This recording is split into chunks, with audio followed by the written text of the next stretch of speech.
હાલમાં જ પૂર્ણ થયેલા ઉત્તરાયણ પર્વે લાખો શ્રદ્ધાળુઓએ ગાયો માટે કરોડો રૂપિયાનું દાન કર્યું હશે, પરંતુ ગાય અને ગાયોની ગૌશાળાના ફોટા લગાવી બાઇકો પર સેફ્ટી ગાર્ડ મૂકી 100 રૂપિયાની ડિપોઝિટ પરત નહીં કરીને ઠગ ટોળકીએ હજારો લોકો સાથે ઠગાઈ કરી હોવાની ઘટના પ્રકાશમાં આવી છે।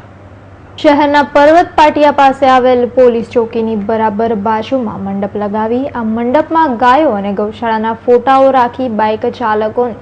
સેફ્ટી ગાર્ડ લગાવી આપવાની કામગીરી ઉત્તરાયણ પહેલા ચાલતી હતી। લોકો પાસેથી 110 રૂપિયા લઈ 100 રૂપિયા ડિપોઝિટ પેટે અને 10 રૂપિયા સેફ્ટી ગાર્ડનું ભાડું, અને જ્યારે સેફ્ટી ગાર્ડ પરત કરવા આવે ત્યારે 100 રૂપિયા પરત આપવાની બાંહેધરી આપી સ્લીપો પણ આપવામાં આવતી હતી। લોકો હોંશે હોંશે ગૌ અને ગૌશાળાના ફોટા જોઈ અહીંથી સેફ્ટી ગાર્ડ લગાવી જતા હતા, પરંતુ જ્યારે ઉત્તરાયણ પર્વ પત્યું અને લોકો પોતાના સેફ્ટી ગાર્ડ પરત કરી 100 રૂપિયા પરત લેવા આવ્યા ત્યારે અહીં કોઈ જ મંડપ ન હતો અને ન હતા કોઈ પણ સંસ્થાના કાર્યકરો। હું મારી ઓફિસે જતો હતો સવારે 9:30 તો અહીંયા મેં જોયું તો કોઈક લોકોએ બોર્ડ મારેલું હતું એવું કે ફક્ત 10 રૂપિયા રેન્ટ લેવામાં આવશે અને 100 રૂપીસ ડિપોઝિટ 15, 16, 17 સવારથી સાંજ લગીને 3 દિવસ આ જગ્યા પર જ તમને રિટર્ન મળશે। અને પોલીસ ચોકીની બાજુમાં વળી અમે ટ્રસ્ટ કર્યો એની પર આ જે બાઇકની ઉપર જે ઘરું નહીં કપાય સિક્યોરિટી સેફ ગાર્ડ માટે સરીઓ જે મૂકવામાં આવે છે એની ડિપોઝિટના 100 રૂપીસ અને 100 રૂપીસ રેન્ટ, તો એના માટે 110 રૂપિયા અમે રોકડા આપ્યા, સામે અમને એક પાવતી પણ આપી અને એવું કહેવામાં આવ્યું હતું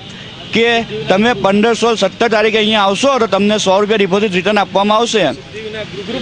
ગ્રુપનું નામ છે સિદ્ધિવિનાયક ગ્રુપ, જે ગૌશાળાનું હતું ને ગાય માતાનો ફોટો બી મૂકેલો હતો અને મોટા અક્ષરે એક બેનર લગાવેલું હતું।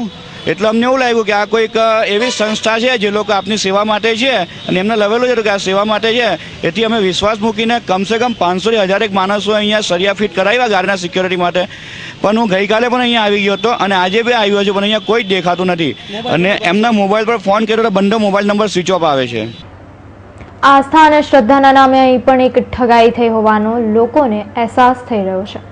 અને એક પછી એક લોકો ભેગા થઈ રહ્યા હતા ત્યારે લોકોને ખ્યાલ આવ્યો હતો કે અહીં આ પ્રકારની સેવા પ્રવૃત્તિ કરવાનો દાવો કરતી સિદ્ધિવિનાયક નામની સંસ્થા દ્વારા લગભગ 500 થી 1000 જેટલા લોકોને ઠગવામાં આવ્યા છે। અને આવી માત્ર એક જ નહીં પરંતુ શહેર આખામાં 50 થી વધુ બ્રાન્ચો આ લોકોએ ખોલી હતી।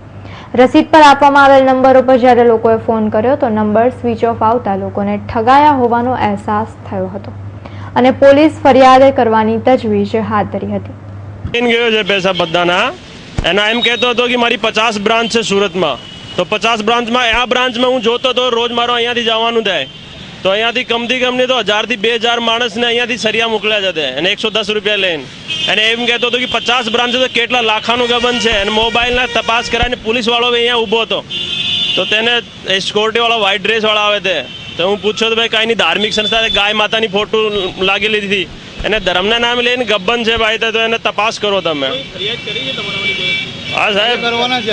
કરવાની છે અત્યારે 5 વાગે કરવાના છે લીંબાયત પોલીસ પર। સારું નથી ભાઈ, ધર્મના નામે એવું ધોખો તો ફેર વિશ્વાસ ઉઠી જાય લોકોનો, એને માટે બહુ સખ્ત કાર્યવાહી હોવી જોઈએ। ભારત દેશમાં ધર્મના નામે ઘણા ધતિંગો ચાલતા આવ્યા છે, લોકોને આ વિશે જાણકારી હોવા છતાં પણ લોકો ઠગાતા રહે છે।